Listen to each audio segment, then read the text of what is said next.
m'appelle Lisa, je suis en classe de 5e au collège Jean Jaurès de La Ciotat. Bonjour, je m'appelle Faustine, je suis en 5e au collège Jean Jaurès de La Ciotat et nous avons été élus au CMJC.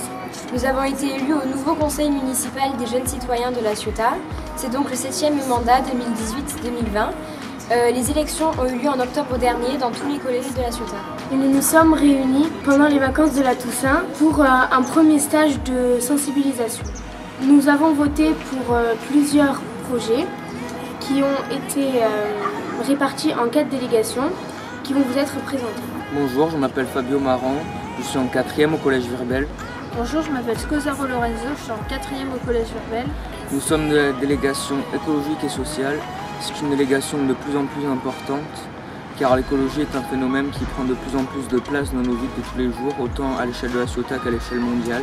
Bonjour, je m'appelle Emma Roiron. Et moi, Emma Giraud, nous avons 12 ans. Nous venons d'être élus au conseil municipal des jeunes citoyens.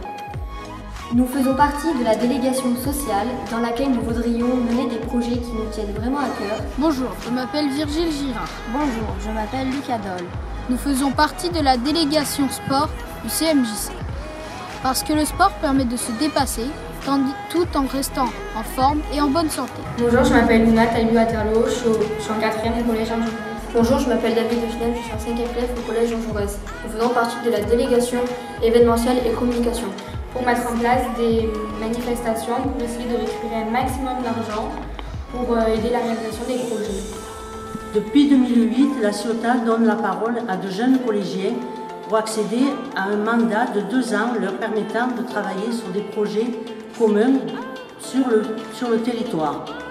Cela permet à ces jeunes d'avoir une vision globale de ce que peut être un engagement citoyen dans une mairie. Ils sont élus pour 2 ans. Pour cela, ils vont s'appuyer sur les différents services municipaux qui vont les accompagner, ainsi que les élus, qui auront des délégations qui sont reliées à leur projet. Mais non seulement ça, nous allons aussi, pendant ces 2 ans, leur permettre de connaître les institutions de notre pays. Nous sommes là tous pour les accompagner, Nico, Sandrine, Nadia, qui vont être là pendant ces 2 ans pour leur permettre de toucher de plus près le fonctionnement municipal. Et c'est aussi pour ça que pendant 3 jours, ils sont venus à cette maison du jumelage pour pouvoir un peu prendre conscience de ce qui les attend et ce en quoi va constituer ce projet de 2 ans, pour qu'ils puissent à même de le réaliser le mieux possible. Voilà, et je tiens à féliciter tous ces jeunes pour leur engagement citoyen.